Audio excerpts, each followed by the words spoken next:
नमो वरिहंताणं नमो सिद्धाणं नमो आयर्याणं नमो वज्रायाणं नमो लोये शबसाहुनं।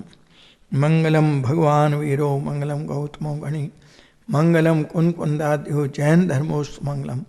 सहर मंगल मांगल्यम सर्वकल्याणकारकम प्रधानम सर्वधर्माणां जैनम जयतु शासन। मंगलमय मंगलकरण वीतराग विज्ञान नमो ताहि जाते भय अरिहंतादिमान। करि मंगल करि होम ग्रंथ पठन के काज जाते मिले समाज सब पाऊं निज पद राज। ओम शांति शांति शांति। मोक्ष मार्ग काशक नाम का ही महान ग्रंथ है। आज 9वें अधिकार का पेज नंबर 308 अपना चलेगा। सावधानी से सभी लोग अपने पुस्तक निकाल लें और शास्त्र में 308 पेज में पहले क्या पॉइंट महत्वपूर्ण है वो बात चलेगी। चारों गति और चारों गति जिस परिणाम से मिलती है वो परिणाम स्वयं दुख रूप है, दुख का कारण है। इस बात को टोडामल जी साहब बड़े सुंदर शब्दों में क्या कहते हैं, इसके बाद मोक्ष मार्ग का प्रारंभ किस प्रकार से होता है वो बात अपनी प्रारंभ होगी। 308 पेज निकाल लीजिए। 9वें अधिकार में मोक्ष मार्ग प्रकाशक तथा संसार अवस्था में जीव उच्च पद को प्राप्त करे। संसार अवस्था में राजा महाराजा का पद प्राप्त करे, स्वर्गाधिक का पद प्राप्त करे तो या तो विषय सामग्री मिलाने की आकुलता होती है या विषय सेवन की आकुलता होती है। क्या कहा? दो काम आकुलता के बताए, विषय सामग्री मिलाने की आकुलता और मिली हुई को भोगने की, सेवन करने की आकुलता। अरे ये आकुलता किसी समय नहीं हो रही हो तो कि अपने को अन्य किसी क्रोधादि कषाय से कोई इच्छा उत्पन्न हो, अर्थात क्रोध परिणाम उत्पन्न हो, तो किसी के बुरा करने की, मान कषाय में किसी को नीचा करने की, माया में छल से काम सिद्ध करने की, लोक कषाय में इष्ट वस्तु को प्राप्त करने की निरंतर आकुलता होती है। कदापि सर्वथा निराकुल नहीं हो सकता।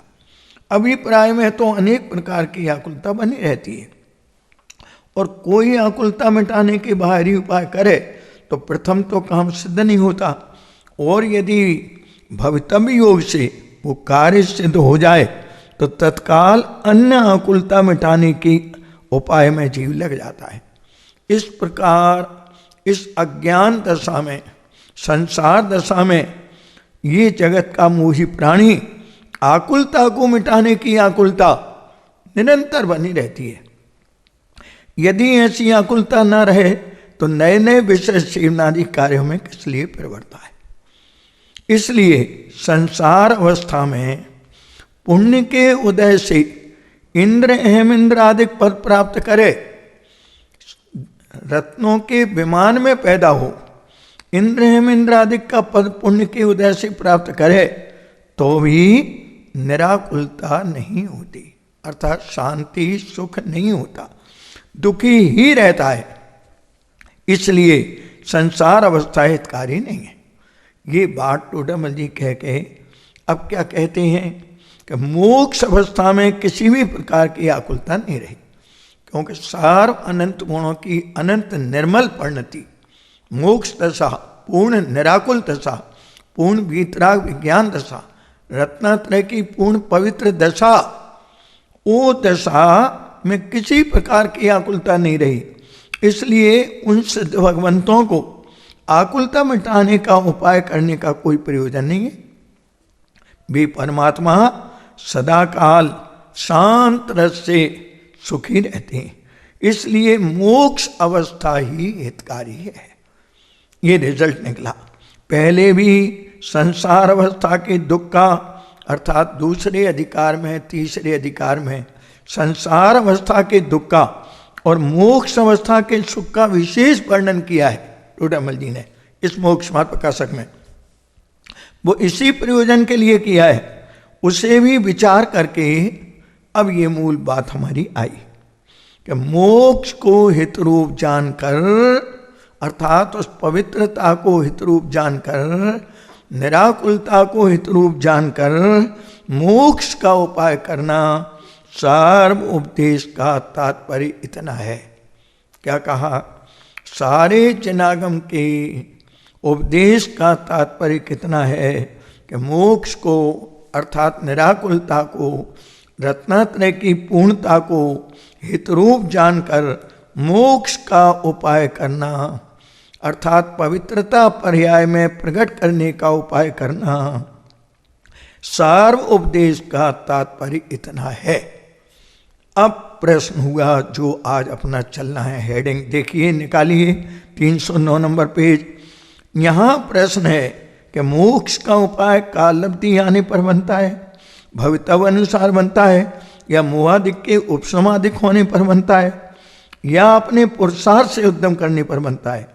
यदि प्रथम दोनों कारण मिलने पर बनता है तो हमें उपदेश किस लिए देते हैं, और पुरुषार्थ से बनता है तो उपदेश सब सुनते हैं।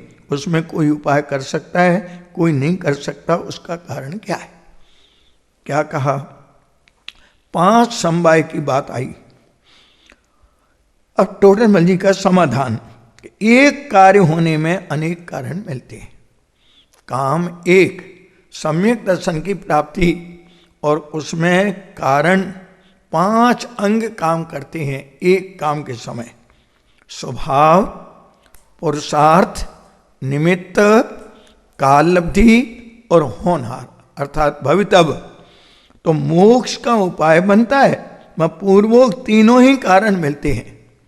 तीनों कारण माने कालब्धि, भवितव्यता और कर्मादिक का उपसमादिक। नहीं बनता, वह तीनों ही कारण नहीं मिलते। पूर्वोक्त 3 कारण कहे, उनमें कालब्धि और होनहार तो कोई वस्तु नहीं है। जिस काल में कार्य बनता है वो कालब्धि, और जो कार्य हुआ वही होनहार, तथा कर्म के उपसमादिक हैं वो पुद्गल की शक्ति है। 8 कर्म में मोह कर्म का जो उपसमादिक होता है वो पुद्गल की शक्ति है, उसका आत्मा कर्ता हर्ता नहीं है। पुरुषार्थ से उद्यम करते हैं, ये आत्मा का कार्य है, इसलिए आत्मा को पुरुषार्थ से उद्यम करने का उपदेश देते हैं। क्या कहा? ये जगत में अनेक जीव इस बुद्धिपूर्वक तत्व निर्णय का पुरुषार्थ करके स्वभाव सन्मुख होकर कैसे इस निराकुलता को प्राप्त हुए, इसका विस्तार टोडरमल जी ने 4 पंक्तियों में किया। इसको अपन थोड़ा विचार शांति से करते हैं। देखिए, ये दृष्टि की विशालता, ज्ञानियों की दृष्टि की विशालता, जिसके प्रकट हो जाने पर संपूर्ण विश्व व्यवस्था का स्वतंत्र परिणमन स्पष्ट दिखने लगता है। 3 लोक का एक एक परमाणु, एक एक आत्मा, एक एक द्रव, उसके अनंत गुण के अनंत परिणाम व्यवस्थित दिखने लगते हैं। स्वयं परिणमता हुआ द्रव दिखता है, काम होता हुआ दिखता है। ज्ञानियों को अज्ञानी जीव की कर्तव्य बुद्धि रहती है, ममत बुद्धि रहती है, भोक्तृ बुद्धि रहती है, और ज्ञानी को ये पूरी विश्व व्यवस्था का स्वतंत्र परिणमन, जिसको 52 नंबर के पेज में टोडरमल जी ने तीसरे अधिकार में अनादि निधन वस्तुएं जुदी जुदी अपनी मर्यादा सहित परिणमित होती हैं। कोई किसी के अधीन नहीं, कोई किसी को परिणमन करा सकता नहीं, उनको परिणमन कराने का कोई उपाय नहीं। ये तुम उपाय मानते हो, ये तुम्हारी भ्रांति है, अर्थात मिथ्या दर्शन है। तो सच्चा उपाय क्या है? तो उत्तर दिया कि जैसा पदार्थों का स्वरूप है वैसा श्रद्धान हो जाए तो सब दुख दूर हो जाए। कैसा पदार्थों का स्वरूप है? स्वतंत्र परिणमन स्पष्ट दिखता है, जिसके प्रकट हो जाने पर कर्ता बुद्धि स्वतः किनारा कर जाती है। साक्षी रहने मात्र का भाव जागृत हो जाता है, समता का अवतार होता है, जीवन की शांति का जीवन में प्रारंभ हो जाता है। सुनो, भगवान के समूषण में जिनवाणी के द्वारा स्वतंत्रता की जय घोषणा हुई है। अपने जीवन की अशांति का मूल खोजने जाओ तो प्रत्यक्ष सामने बात आएगी। क्या बात आएगी? अशांति का मूल कारण क्या है, कि वो मूल कारण जान करके अशांति से हटकर शांत स्वभाव की दृष्टि से शांति को प्रकट करें। उसकी क्या विधि है कि 24 घंटे की ये करने धरने की, ये मोही जीव का हाल, 24 घंटे करने धरने की, बनाने बिगाड़ने की, मिलाने और हटाने की दौड़ धूप में जीवन की वो अशांति है जिसे दूर करना इष्ट है। मैं हर समय कुछ ना कुछ काम करना चाहता हूं और कर रहा हूं, इस बात से बिल्कुल बेखबर कि मैं क्या कर रहा हूं और क्या करना चाहता हूं। इस समय इस तत्व की खोज निकालने के पहले मुझे ये निर्णय करना, क्या निर्णय करना, कि जिसके पीछे मैं हर समय लगा रहता हूं वो वास्तव में क्या भला है, वो काम क्या है जिसकी कर्तव्य बुद्धि का भूत मेरे ऊपर बैठा रहता है। आओ 1 मिनट उसका विचार करें अपन। देखो, मैं कह रहा हूं कि मुझे आज दिल्ली जाना है। कल्पना करो, मुझे दिल्ली जाना है। अब विचार करो कि क्या करना है, कि दिल्ली जाने का काम है, अर्थात स्थान परिवर्तन के अलावा और कुछ नहीं। यहां से स्थान का परिवर्तन दिल्ली हो जाना। पुस्तक उठाकर लाओ, माने एक स्थान से उठाकर दूसरे स्थान पर पहुंचा देना, ये पुस्तक का लाना है। मेरे लिए एक मेज बना दो, लकड़ी की हालत बदलकर अन्य हालत अर्थात रूप परिवर्तन होना, ये मेज बनाने का काम है। इस प्रकार सारे लोक में जड़ चेतन के जितने काम हैं तो मात्र स्थान परिवर्तन और रूप परिवर्तन मात्र है। 2 काम हुए। क्या हुए? क्षेत्र परिवर्तन और रूप परिवर्तन। सारे 3 लोक में बस ये 2 काम सहज स्वतंत्र चल रहे हैं। अपनी अपनी जीव और पुद्गल में, अनंत जीवों में, अनंतानंत पुद्गलों में, एक एक जीव में, एक एक पुद्गल में क्रियावती शक्ति है। भाववती शक्ति के साथ, भाववती शक्ति के साथ परिणमन होता है और क्रियावती शक्ति के साथ क्षेत्रांतर होता है। जैसे कल्पना करो, हम बाजार से गेहूं लाए तो गेहूं का क्षेत्रांतर हुआ, हमने आटा पीसा, रूपांतर हुआ, आटा पीस के किचन में आया, क्षेत्रांतर हुआ, रोटी रूप परिणमन हुआ, रूपांतर हुआ, क्षेत्रांतर और रूपांतर। अब ये देखना है कि वस्तु का ये काम कौन करता है, किसके द्वारा करता है, किसके लिए करता है, किसमें से करता है और किसके सहारे करता है। क्योंकि प्रत्येक पदार्थ में ये षटकारक की प्रक्रिया निरंतर चलती रहती है, जिसको सिर्फ ज्ञानी अच्छी तरह जानते हैं। षटकारक की प्रक्रिया अर्थात कर्ता, कर्म, करण, संप्रदान, अपादान और अधिकरण। ये कार्य कारण व्यवस्था का परिचय पाना अत्यंत आवश्यक है। अपने हित को ध्यान में रखकर अब ज्ञान को ढीला करके, बिल्कुल नॉर्मल करके हम अच्छी तरह इस पदार्थ के स्वरूप को समझें कि पदार्थ के मूल स्वभाव को लक्ष्य में लेकर इस रहस्य के समझने में कितना बड़ा लाभ है कि वस्तु की कार्य व्यवस्था में हम हर समय इन 5 बातों को देखते हैं। उसमें कभी किसी अंग को मुख्य करते हैं और अन्य को गौण करते हैं।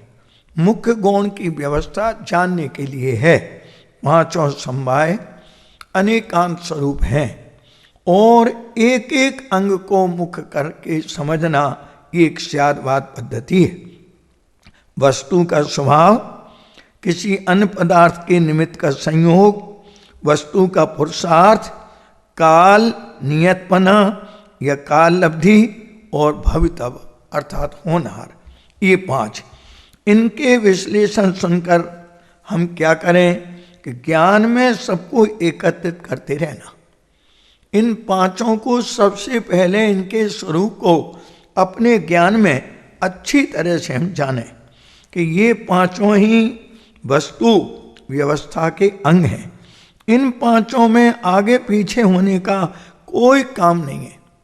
एक समय में एक साथ 5 हैं, परंतु कथन में क्रम होकर मुख्यता गौणतावश होती है। क्या कहा? कार्य होने में 5 एक साथ हैं, लेकिन वाणी में और लेखनी में ये ताकत नहीं है कि एक साथ लिख सकें, एक साथ बोल सकें। इसलिए बोलने में और लिखने में क्रम होता है और जानना वस्तु का स्वभाव है। इस प्रकार एक एक काम एक साथ 5 समवाय करते हैं। ज्ञान में पूर्ण व्यवस्था देखने की शक्ति है, लेकिन वचन में कहने की ताकत नहीं है। इसलिए अनेकांत और स्यादवाद ने जन्म लिया है। अब सुनो, किसी एक मशीन के सारे पुर्जे जुड़े रहते हुए भी उसमें से एक छोटी सी कील निकाल ली जाए तो सारा घोटाला हो जाए। इन 5 समवायों में वस्तु का उत्पाद व द्रव्य स्वभाव तो त्रिकाल सत है, उसमें कुछ किए जाने का प्रश्न नहीं है। ये बात आज प्रातःकाल आई थी कि प्रत्येक पदार्थ सत है, गुण पर्यायवान है, उत्पाद व द्रव्य सहित है। नियति कोई वस्तुभूत पदार्थ नहीं है, ना वो कोई द्रव्य है, ना किसी द्रव्य का गुण है और ना किसी की कोई पर्याय। वो है मात्र उस काल का नाम जिसमें कि कोई विवक्षित कार्य निश्चित रूप से होने योग्य होता है। इसी प्रकार भवितव्य भी उस कार्य का नाम है जो उस काल में नियम से सिद्ध होना होता है। अतः इन दोनों अंगों में व्यक्ति को करने के लिए कुछ जरूरत नहीं है। क्या कहा? काल लब्धि और होनहार, अर्थात प्रत्येक पदार्थ की, प्रत्येक गुण का, प्रत्येक परिणाम अपने सुकाल में होना, ये उसकी काल लब्धि, और होने योगी होना ये उसकी होनहार, ये उसकी नियति।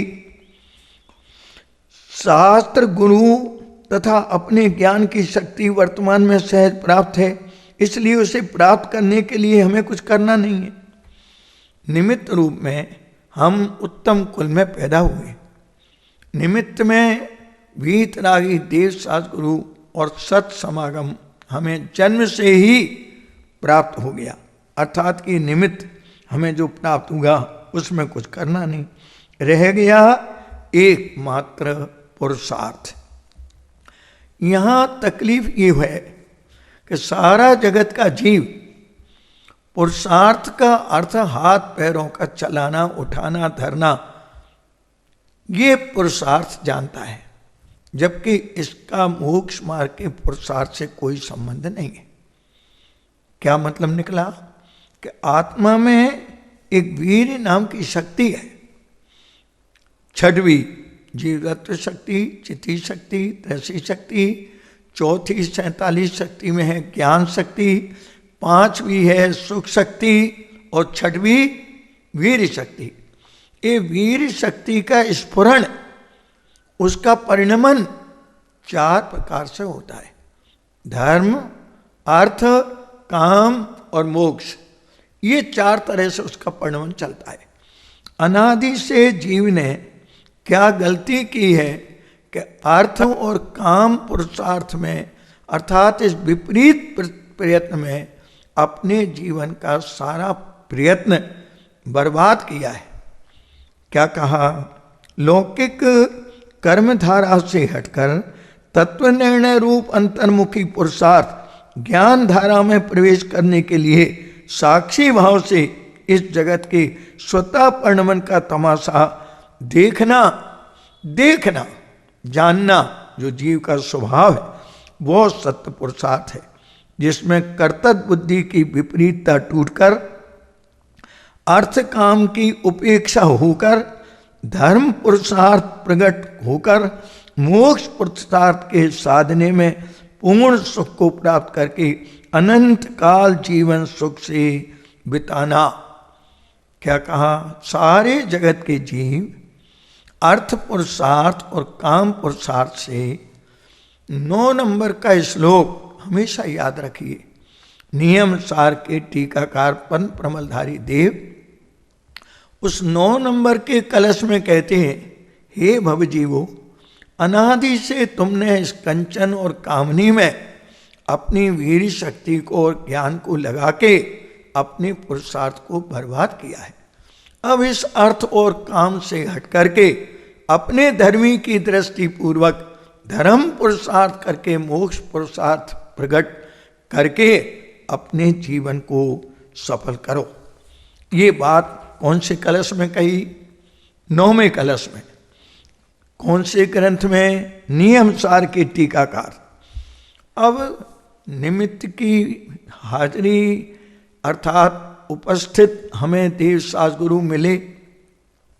काल लब्धि उस स्वकाल का नाम है, भविता उस होने युग का नाम है। 3 निकल गए। अब एक स्वभाव क्या है और स्वभाव के सन्मुख होने वाला पुरुषार्थ वो जीवन में कैसे होता है, ये हम जानना चाहते हैं।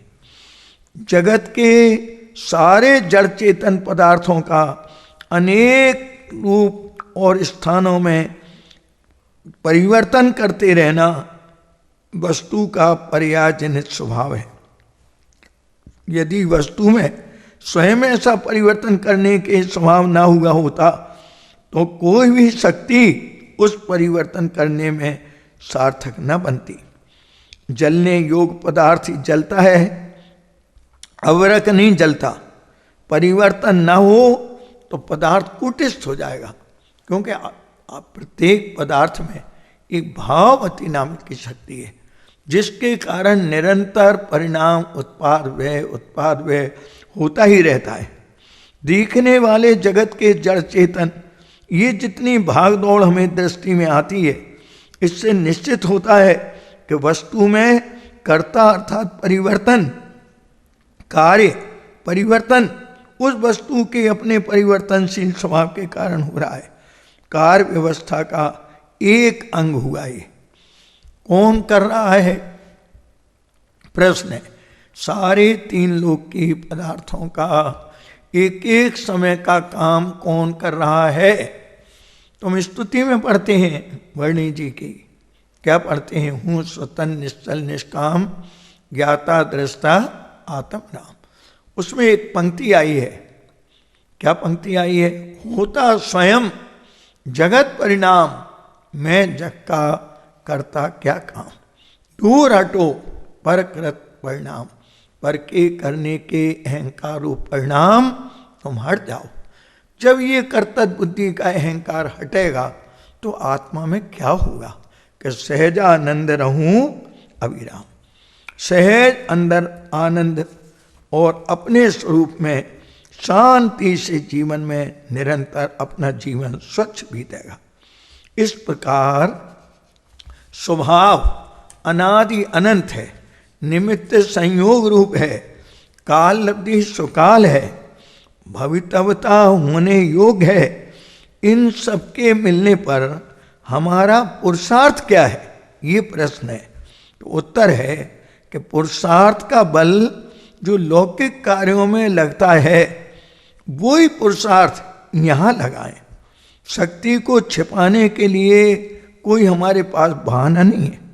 शांति की अगर सच्ची अभिलाषा है तो अभी से हमें ये सारा जंजाल संबंधी अंतरंग विकल्पों से धीरे धीरे मुक्ति पाना। जितना जितना तत्व निर्णय होगा स्वरूप सन्मुख, उतनी उतनी भेद विज्ञान की धारा पैदा होगी। और भेद विज्ञान की धारा पैदा होगी तो हमारे जीवन में शांति का प्रादुर्भाव होगा। क्यों कि हमने जो पुरुषार्थ समझ रखा है वास्तव में वो पुरुषार्थ नहीं है। पुरुषार्थ परद्रव्य के आश्रय से नहीं, परद्रव्य के आश्रय से तो प्रभाव का दुख होता है। पुरुषार्थ पर्याय के आश्रय से नहीं, एक एक समय का परिणाम हमारे पकड़ में नहीं आता, हम उसमें पुरुषार्थ कैसे करें? तो परद्रव्य के आश्रय से नहीं, निमित्तों के आश्रय से नहीं, एक समय का परिणाम पकड़ में आता नहीं। और जो त्रैकालिक अपना स्वभाव है, तो भेद विज्ञान पूर्वक अंतर लक्ष्य करके हम अपना बुद्धि पूर्वक प्रयत्न करें तो अबुद्धि पूर्वक निमित्त का उपसमाधिक होना, काल अवधि का अपना स्वकाल में होना और होनहार की योग्यता बनना और अपना जीवन में रत्नात्रय प्रकट करना, ये हमारे लिए बहुत सुगम काम हो जाए। जीवन का ये सबसे बड़ा काम है। निरंतर वस्तु का स्वतंत्र परिणमन, उसकी व्यवस्था को देखकर कर्तव्य बुद्धि के अहंकार के अंदर कैसे हमारा जीवन में पुरुषार्थ चले, इस बात को यहाँ टोडरमल जी कह रहे हैं कि बुद्धिपूर्वक प्रयत्न करना। यद्यपि आपने पढ़ा होगा चौथी कलश में पांडे राजमल जी कहते हैं कि काल अवधि के बिना करोड़ों उपाय जो किए जाएं तो भी सम्यक उपजने योग्य नहीं है। वहाँ काल अवधि की मुख्यता बताइए। यद्यपि पुरुषार्थ गुण किया है, लेकिन जीव विपरीत पुरुषार्थ करके आकुलित होता है, तो काल अवधि की मुख्यता करके वहाँ निरूपण किया। उसका प्रयोजन ये नहीं कि हम काल अवधि की बाट देखें, काल अवधि आ रही है तब हमारा कल्याण हो जाएगा, ऐसा कल्याण का काम नहीं होता। कल्याण के काम में बुद्धिपूर्वक तत्व निर्णय करने वाला जीव अपने अंतर लक्ष्य करके और प्रयत्न करता है तो सहज अपने स्वकाल में होने योग्य कर्म के उपसमाधिक पूर्वक सहज रत्नात्रय की प्राप्ति हो जाती है। अनादिकाल से जगत के परिणमन को अपनी इच्छा अनुकूल करने की आकुलता से व्याकुल प्राणी जब ये तत्व निर्णय का अनुभव करके ये अनुभव करता है कि जगत के परिणमन में मैं कुछ भी फेर फार नहीं कर सकता। क्यों? कि जो हो रहा है उसमें क्या करना है और जो नहीं हो रहा है उसमें क्या करना है। होते हुए को देखना ये शांति का मार्ग है, होते हुए में कर्तव्य बुद्धि करना ये अशांति का मार्ग है।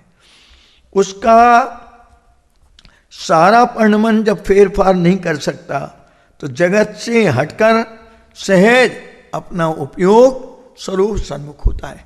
क्योंकि सारे तीन लोक के पदार्थ का परिणमन अपनी योग्यता से स्वतंत्र स्वकाल में अपने जन्म क्षण पर होने योग हुआ है, होता है, होता रहेगा। हम किस परिणाम को इधर से उधर करने की कोशिश करें, जो हो रहा है उसे अंतर लक्ष्य पूर्वक देखना, ये मात्र हमारा काम है। जब ये श्रद्धा अंदर में बनती है कि मैं अपनी अनंत एक एक समय की पर्याय जो मेरे ज्ञान का ध्यान का विषय नहीं बन सकती, पकड़ में नहीं आती, हर समय सहज होने योग हो रही है, उसमें भी फेरफार नहीं कर सकता, तो पर्याय पर से दृष्टि हट जाती है। ख्याल में आया? क्या कहा? जब तीन लोक का सारा पदार्थ परिणमन कर रहा है उसमें मैं कुछ हस्तक्षेप नहीं कर सकता, ऐसी अंदर में दृढ़ता हुई तो सारी पर्यायों से मुंह टूटकर जो उपयोग उस कर्तृत्व के अहंकार में लगा था वो सारा उपयोग समझ करके अपने स्वरूप सन्मुख होता है। तो अपनी उस काल की क्रमबद्ध दशा में सहज रत्नात्रय की प्राप्ति ही होती है। सहज स्वभाव की ओर पर्याय मात्र का ढलने से दृष्टि का स्वभाव की ओर ढलना, ये मुक्ति मार्ग का सम्यक पुरुषार्थ है।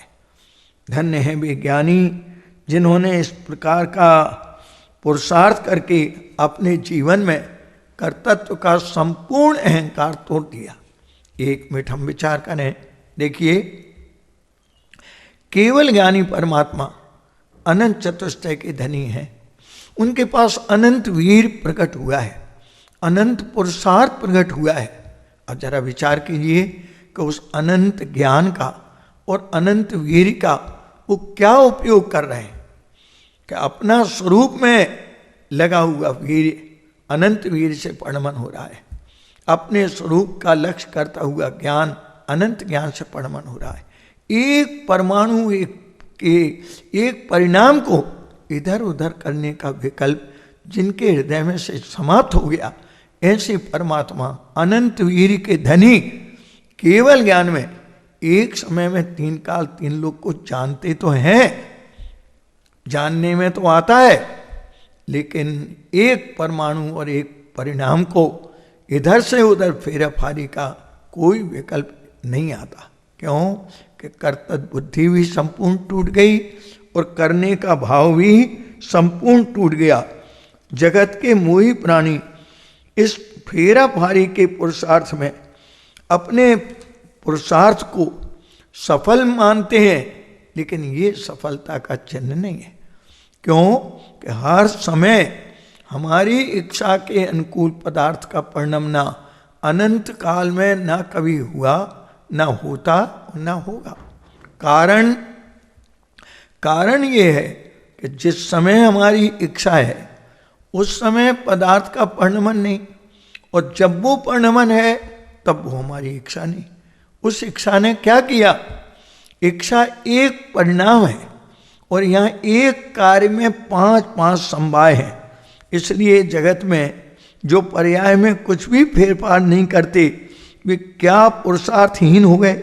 क्या उनके मोक्ष पुरुषार्थ नहीं है? साधक को मोक्ष मार्ग का पुरुषार्थ एक एक समय निरंतर चलता है, और जगत के बहिरात्मा जीव विपरीत पुरुषार्थ से ग्रसित हैं। पर के पदार्थ में पर द्रव्य को संग्रह करने के लिए प्रभाव कर करके दुखी होने में अपने पुरुषार्थ की सफलता मानते हैं। सचमुच ये पुरुषार्थ की सफलता नहीं है। स्वभाव की पूर्णता के पुरुषार्थ की भावना करना और अपनी मति को व्यवस्थित करना। जगत तो व्यवस्थित है, हमारे विपरीत पुरुषार्थ से हमें हमारी मति अव्यवस्थित है। क्या कहा? जगत को व्यवस्थित नहीं करना, जगत तो व्यवस्थित है। हमारी मति जब व्यवस्थित होती है, मति कब व्यवस्थित होती है कि जैसा हमारा स्वरूप है उस स्वरूप की सन्मुखता जब होती है तो पर्याय में मति व्यवस्थित होती है। क्या व्यवस्थित होती है कि 3 काल 3 लोक में जो पदार्थ का परिणमन हुआ है, हो रहा है और होगा, मुझे मंजूर है। क्योंकि मेरे स्वरूप में किसी प्रकार का दुख और सुख का प्रवेश नहीं है। कल्पना कीजिए जरा, देखिए छोटी सी बात। एक व्यक्ति चौथे गुण स्थान में सम्यक दृष्टि धर्मात्मा है। अब विचार कीजिए कि उसे पहले गुण स्थान जैसा परिणाम हो सकता है क्या? क्या नहीं हो सकता, क्योंकि वो तो चौथे में है। 5वें गुण स्थान जैसा परिणाम हो सकता है कि नहीं हो सकता? क्यों नहीं हो सकता? कि वो तो संयमी का परिणाम है, ये तो असंयमी है। एक समय पहले जो परिणाम हो गया वो हो सकता है कि वो भी नहीं हो सकता, वो तो चला गया। अगले समय जो होना है वो हो सकता है कि ये हटेगा तब तो वो होगा।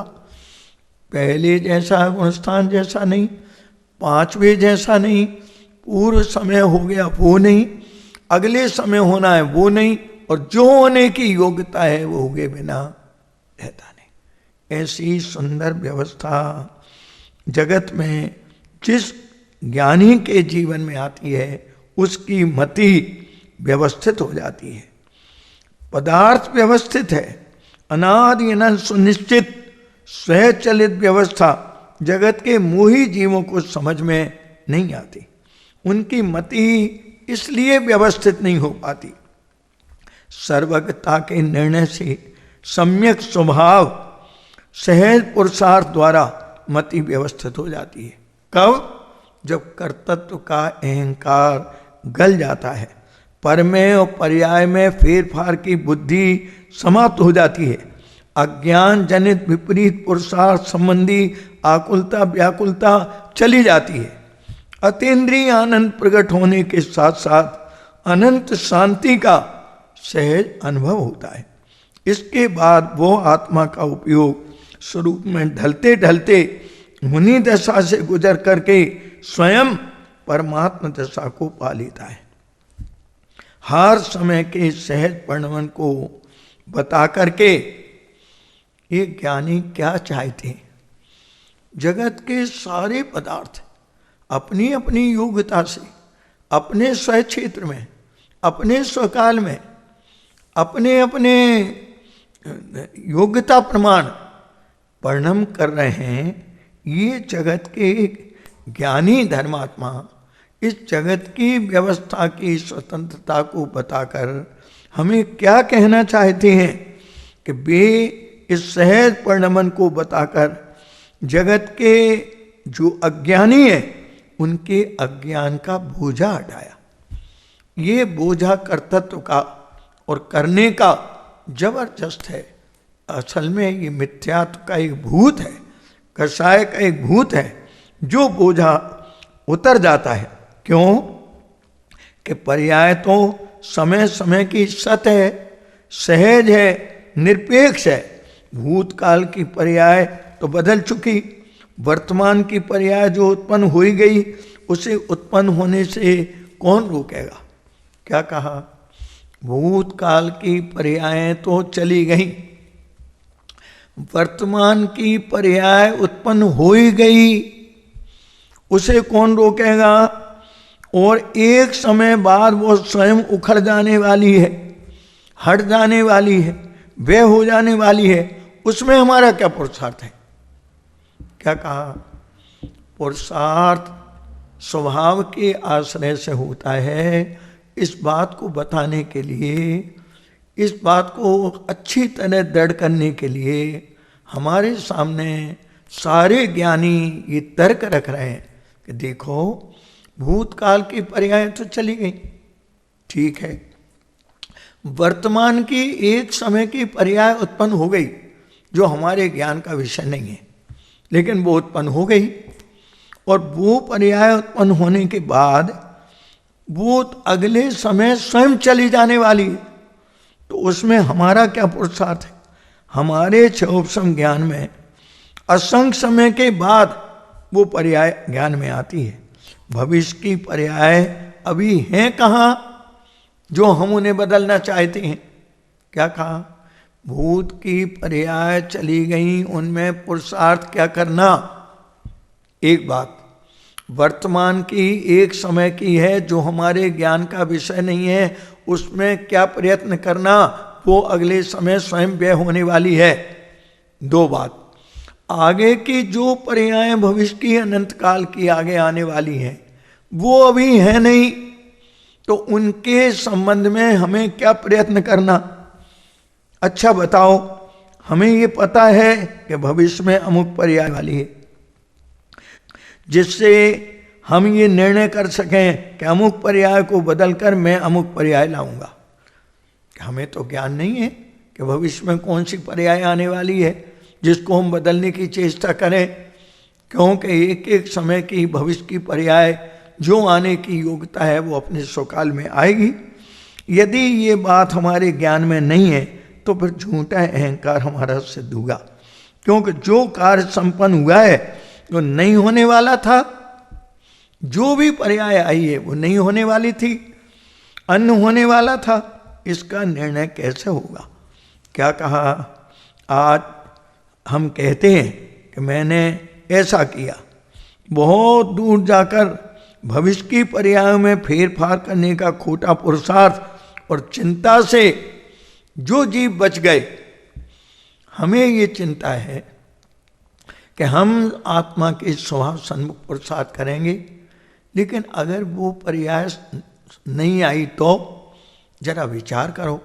बड़े बड़े ज्ञानी महापुरुष अपने स्वरूप का लक्ष्य करते हैं, श्रेणी मारते हैं मुनिराज, और उनका सारा चित्त आत्मा के सन्मुख रहता हुआ मोक्ष पुरुषार्थ चलना शुरू होता है, और श्रेणी मरती है और गुणस्थान बढ़ता जाता है, कषाय मिटती जाती हैं, परिणामों की निर्मल धारा बढ़ती जाती है, और 8, 9, 10, 12वें गुणस्थान में पूर्ण सुख होकर के, श्रोत ज्ञान का व्यय होकर के केवल ज्ञान की उत्पत्ति एक क्षण में हो जाती है।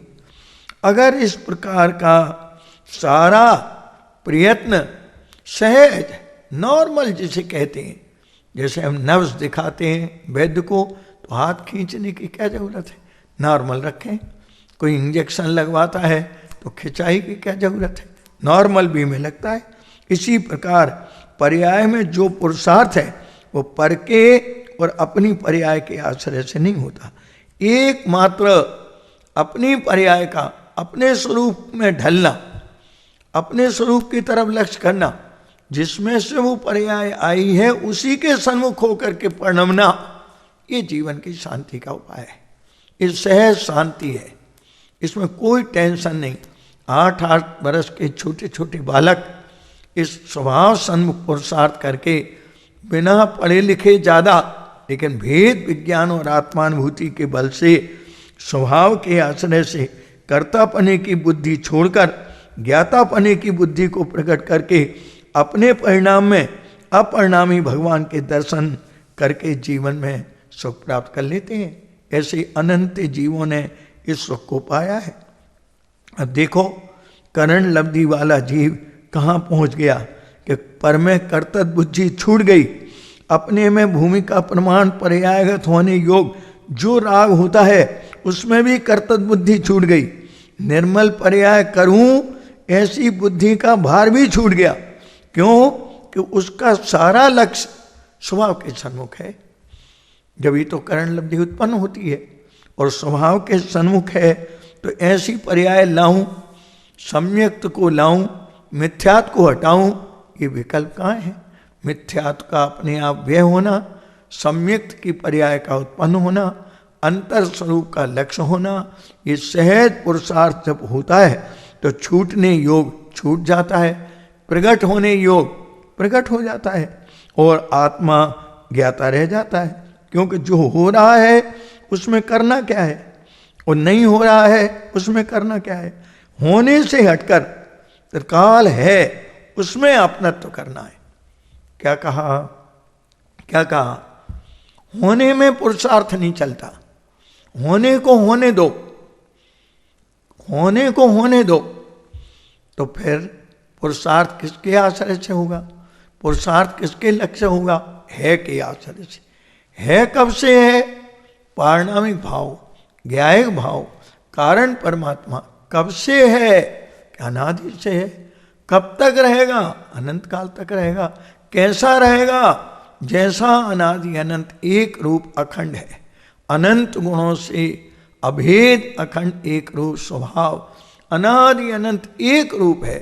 उत्पाद वैसे निरपेक्ष है जिसमें दुख होना और दुख से छूटकर सुखी होना जिसमें नहीं है। दुख का होना आश्रमबंध है, दुख से छूटना सुखी होना संवर निजरा मोक्ष है। लेकिन मैं अनादि अनंत आत्मा ना दुख से छूटता हूँ न सुखी होता हूँ, मैं तो अनादि अनंत स्वयं सिद्ध सुख रूप हूँ।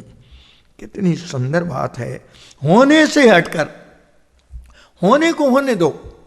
हमें होने की बहुत चिंता होती है और होने में पुरुषार्थ चलता नहीं है, और है क्या चिंतन हम करते नहीं, और है का आश्रय करें तो होने योग्य सहज हो जाए।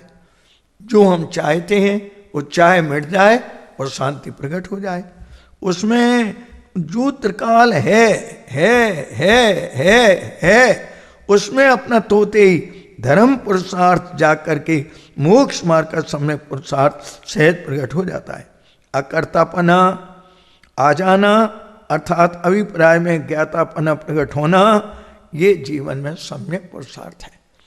जैसा स्वभाव ऐसी हमारी दशा। अगर हमारा ज्ञाता दृष्टा स्वभाव है तो हमारी दशा ज्ञाता दृष्टापने जानने देखने की परिणाम तो हो गई। जानना देखना जहाँ रह गया वह कर्तृत्व का अहंकार मिट गया, और कर्तृत्व का अहंकार मिटते ही जीवन में सहज शांति की प्राप्ति हो गई। कार्य व्यवस्था का ये तीसरा अंग पुरुषार्थ, इसे जानकर ज्ञान धारा रूप सम्यक पुरुषार्थ जगाने के लिए इन वीतरागी के जिनेन्द्र की जो वचन है, ये वचन रूपी मोहरों को अपनी आत्मा की तिजोरी में संभाल कर रखने की है। वरना हम पदार्थ के परिणमन कराने में अपनी बुद्धि उसमें लगाते रहेंगे और पुरुषार्थ की विफलता होती रहेगी, आकुलता का जन्म होता रहेगा, संयोग में कर्म का बंध होता रहेगा, चतुर्गति 84 लाख योनियों में भ्रमण होता रहेगा। इस भ्रमण से बचने के लिए सारे जगत के पदार्थों का जो परिणमन है वो तो परद्रव्य का हमारी सत्ता से बाहर है, लेकिन प्रश्न ये है कि हमारा जो परिणमन है उसको भी बदलने की चेष्टा नहीं करना।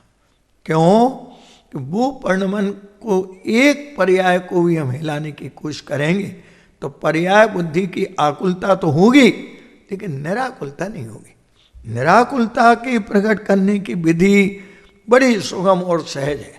और वो विधि क्या है कि जो ज्ञान धारा रूप सम्यक पुरुषार्थ के लिए अर्थात स्वभाव सन्मुख पुरुषार्थ की जो बात बताई, प्रत्येक समय जनवाणी पढ़ते समय, सुनते समय, अध्ययन मनन करते समय, हर समय ज्ञायक ऊर्ध्व रहना चाहिए। जिसके सामने गे भिन्न रहते हैं, ज्ञायक ऊर्ध्व रहता है अर्थात ज्ञायक मुख्य रहता है, उसका ज्ञान बारंबार ज्ञायक की तरफ ढलता है। ज्ञायक की महिमा आते ही ज्ञायक में ढलने का प्रयत्न चलता है। ऐसी ये वीतरागी परमात्मा के द्वारा ये जिन वचन रूपी मोहर है उनको अपनी अनेकांत की तिजोरी में संभाल करके रखना। क्यों? कि दुख में, सुख में, जीवन मरण, लाभ हानि, अच्छे बुरे में कोई काम नहीं आता। ये वीतरागी के जिन वचन रूपी मोहर है हमारे काम आएंगे। ये सम्यक विचार जो वस्तु स्वरूप के हमें वीतरागियों के द्वारा मिले हैं, ये वास्तव में सच्चा धन है। इसको जीवन में उतारकर अनंत चतुष्टय के धनी हम स्वचतुष्टय के बल से हो सकते हैं। जितने भी ज्ञानी अनंत चतुष्टय को प्राप्त हुए हैं वे सब स्वचतुष्टय के बल से हुए हैं। स्वचतुष्टय को भूलकर अज्ञानी अज्ञान से दुखी होते हैं और स्वचतुष्टय को पहचान कर भेद ज्ञानी स्वचतुष्टय के अवलंबन से अपने जीवन को सफल करते हैं। ये इसका बहुत बड़ा चिन्ह है। जीवन में आज से ही हमें इस बात को प्रारंभ करना है। कल कभी नहीं होता। हम कल के भरोसे न रहें, भले काम में कभी विलंब नहीं करना। अब काल लब्धि और होनहार ये दो समवाय अपने बाकी रहे हैं, जिनका वर्णन अपना विस्तार से कल चलेगा। लेकिन एक बात समझने की है कि हमारी काल लब्धि आ गई, ये पहचान कैसे हो, ये सवाल है। ये पहचान कैसे हो कि हमारी काल लब्धि आ गई? लोग हमसे पूछते हैं, पंडित जी हमारी काल लब्धि आ गई, हमारी अच्छी होनहार है, हमारा भविष्य उज्जवल है, इसकी पहचान क्या है? उत्तर क्या है? तुम ये बताओ कि तुम्हारी रुचि कहाँ है। हमारी रुचि तो विषय कसाय भोगों में है, तो अभी तुम्हारी शांति की काल लब्धि बहुत दूर है। दूसरा व्यक्ति बोला, तुम बताओ पंडित जी हमारी रुचि तो निरंतर तत्व निर्णय करने में स्वभाव सन्मुख में है, तो तुम्हें क्या चिंता है? तुम्हारी तत्व निर्णय पूर्वक स्वभाव सन्मुख होने की रुचि पैदा हो गई और स्वभाव सन्मुखता का पुरुषार्थ प्रारंभ हो गया, तो तुम्हें चिंता करने की आवश्यकता नहीं है। क्यों? तुम्हारी काल लब्धि आ गई, अर्थात तुम्हारा सुकाल आ गया। काल लब्धि कोई अंदर बैठी नहीं है जो आ रही हो। काल लब्धि का अर्थ क्या है? वो पदार्थ अपनी योग्यता से अपने सुकाल में परिणमन होने योग्य होता है।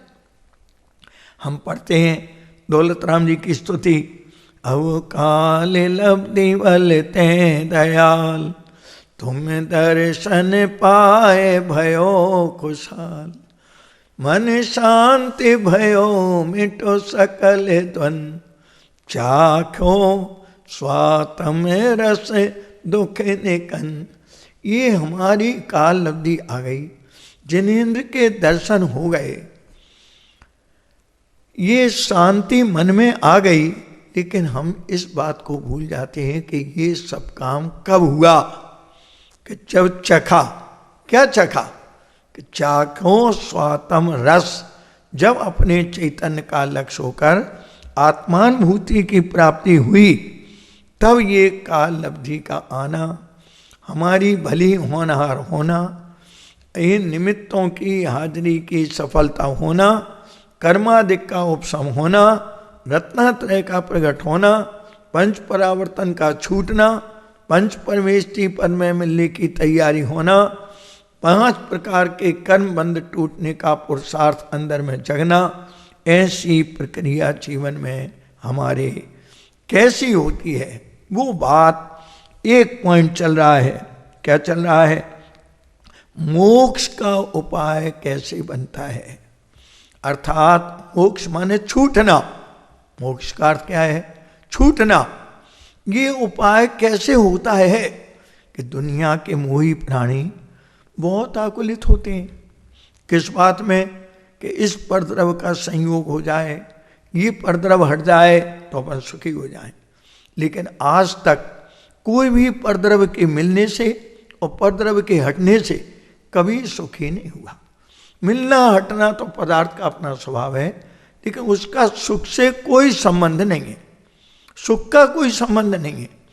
दूसरे आगे गलती क्या हुई जीव की, कि कर्णान योग के शास्त्र को पढ़ा तो उसे ये लगा कि अपने कर्म हट जाए, कर्म नाश हो जाए तो अपना जीवन सुखी हो जाए, क्योंकि कर्म के नाश होने पर जीव सुखी होता है। तो कर्म के नाश करने की चिंता करने लगा, लेकिन उसे ये पता नहीं है कि कर्म के नाश करने में अपना पुरुषार्थ नहीं चलता, क्योंकि ये बात तो अपने निकल चुकी कि कर्मादिक का उपसमादिक होना वो पुद्गल की शक्ति है और उसका आत्मा करता हरता नहीं है। ख्याल में आया? ये बात तो अपनी हो चुकी। तो कर्णान योग को पढ़ करके उसने क्या निकाला कि हे भगवान मेरे कर्म का नाश हो जाए। अब कर्म के नाश करने की चिंता हो गई। पहले वाले को परद्रव मिलाने और हटाने की चिंता थी, इसे कर्म का नाश करने की चिंता हुई। अब अध्यात्म के शास्त्र को भी पढ़ा, लेकिन फिर भी मर्म नहीं समझ पाया। उसमें कहाँ गलती हो गई? उसमें यहाँ गलती हो गई कि उसमें लिखा था कि कर्म तो परद्रव है, संयोग नो कर्म भी परद्रव है। जीव तो आश्रव भाव से दुखी है, रागादिक परिणाम से दुखी है, मिथ्या दर्शन ज्ञान चारित्र से दुखी है। इसलिए मिथ्या दर्शन ज्ञान चारित्र को तोड़ो, कषाय भाव को तोड़ो।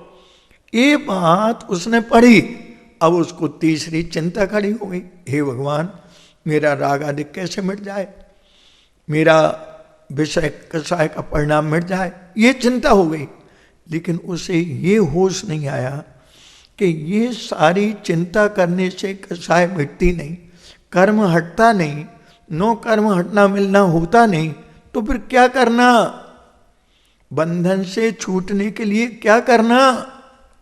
तो उत्तरा यहां पूरी जिनवाणी का सार क्या आया कि अपने को सदाकाल स्वरूप से छूटा हुआ देखो। छूटा हुआ देखने वाले पर्याय में छूट जाते हैं, छूटे हुए को भूलने वाले पर्याय में बंधन को प्राप्त हो जाते हैं।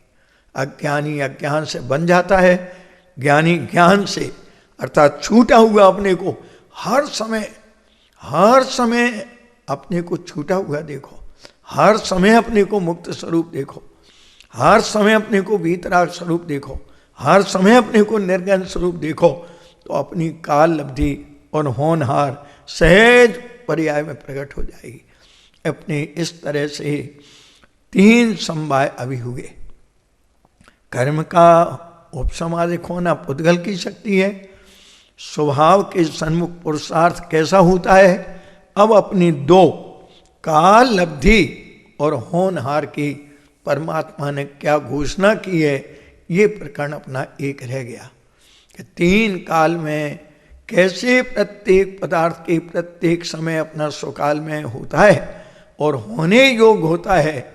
ऐसी जो घोषणा काल लब्धि की और होनहार की हुई है, उस काल लब्धि और होनहार का विस्तार से दो समवाय का वर्णन और उसके बाद सारे ज्ञानियों के दृष्टांत कितनी मधुर, चारों अनुयोगों से अपन इस बात को अच्छी तरह समझेंगे तब अपने चित्त में आएगी।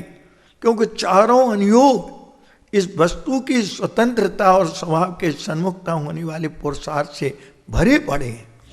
6 महीना 8 समय में ही 608 जीव मुक्ति जाते हैं। बोलो अब 9 नहीं जाना, 7 नहीं जाना, अब कितनी सुंदर व्यवस्था है।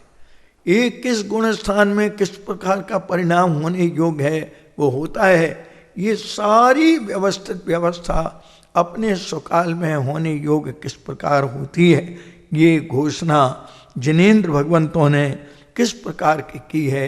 ये दो समवाय का वर्णन, इसके अलावा आचार्य भगवंतों के चारों अनुयोगों का वर्णन, इसके बाद अनेक ग्रंथों के साक्षी प्रवचन सार, धवल जय धवल, तत्वार सूत्र, कहाँ कहाँ रत्नकंठ श्रावकाचार। अरे रत्नकंठ श्रावकाचार की तो पहली प्रतिमा, 11 प्रतिमाओं में पहली प्रतिमा, उसका वर्णन करते हुए सदा सुखदास जी क्या कहते हैं कि वो सम्यक दृष्टि के ऐसा निश्चय है। क्या कहा? पहली प्रतिमा में सम्यक दृष्टि के ऐसा निश्चय है कि जिस जीव के जिस देश में जिस काल में जिस विधान करके जन्म मरण लाभ अलाभ सुख दुख होना जिनेन्द्र भगवान ने दिव्य ज्ञान कर जाना, तिस जीव के तिस देश में तिस काल में तिस विधान करके जन्म मरण लाभ अलाभ नियम से होगा, ताए दूर करने को कोई इंद्र एम इंद्र समर्थ नहीं है। ऐसा पहली प्रथम पद का धारक अर्थात प्रतिमा का धारक सम्यक दृष्टि को पक्का निश्चय है। ऐसी परिणतियों की जब व्यवस्थित व्यवस्था जानी तो पर्यायों से मोह टूट गया और निर्मोह स्वभाव का लक्ष्य होकर के पर्याय रत्नत्रय रूप क्रमबद्ध होकर के पूर्णता प्राप्त करके अपने जीवन की सफलता, दो समवाय और उनके विस्तार की चर्चा कल सवेरे के प्रवचन में अपन शांति से करेंगे। सभी लोग इस बात को अच्छी तरह चिंतन मनन करके और लेकर के अपने जीवन को अच्छी तरह सफल करें। अब एक सुंदर भजन सब शांति से बैठे रहें और हमारे भाई साहब बसंत जी बरजात्या का सुंदर संगीत सम्राट एक सुंदर भजन होगा, उस भजन का लाभ लें और आगे इन समवायों को अपनी आत्म डायरी में नोट करें ताकि हर समय अपना जीवन अंतर्मुख होकर के सफलता को प्राप्त हो। ओम शांति शांति शांति। जानत क्यों नहीं रे हे नर आत्म ज्ञानी, जानत क्यों नहीं रे हे नर आत्म ज्ञानी। राग देश पुद्गल की संपत निश्चय शुद्ध निशानी, राग देश पुद्गल की संपत निश्चय शुद्ध निशानी। जानत क्यों नहीं रे हे नर आत्म ज्ञानी। जाय नरक पशु नर खरगत में ये पर जाय बिरानी, जाय नरक पशु नर खरगत में ये पर जाय बिरानी। सिद्ध स्वरूप सदा अविनाशी, सिद्ध स्वरूप सदा अविनाशी। जानत बिरले प्राणी, हाँ जानत बिरले प्राणी। जानत क्यों नहीं रे हे नर आत्म ज्ञानी, जानत क्यों नहीं रे हे नर आत्म ज्ञानी। कियो न काहू हरे न कोई गुरु सिख कौन कहानी, कियो न काहू हरे न कोई गुरु सिख कौन कहानी। जन्म मरण मल रहित अमल है, जन्म मरण मल रहित अमल है।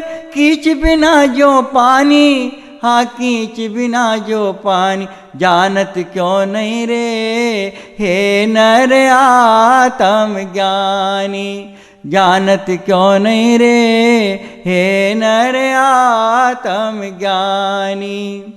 सार पदार्थ है त्यों जग में, नहीं क्रोधी नहीं मानी, सार पदार्थ है त्यों जग में, नहीं क्रोधी नहीं मानी। ध्यानत सो घट माय विराजे, ध्यानत सो घट माय विराजे, लखहू जे शिव थानी, हाँ लखहू जे शिव थानी, जानत क्यों नहीं रे हे नर आत्म ज्ञानी, जानत क्यों नहीं रे हे नर आत्म ज्ञानी। राग देश पुद्गल की संपत निश्चय शुद्ध निशानी, राग देश पुद्गल की संपत निश्चय शुद्ध निशानी, जानत क्यों नहीं रे हे नर आत्म ज्ञानी, जानत क्यों नहीं रे हे नर आत्म ज्ञानी।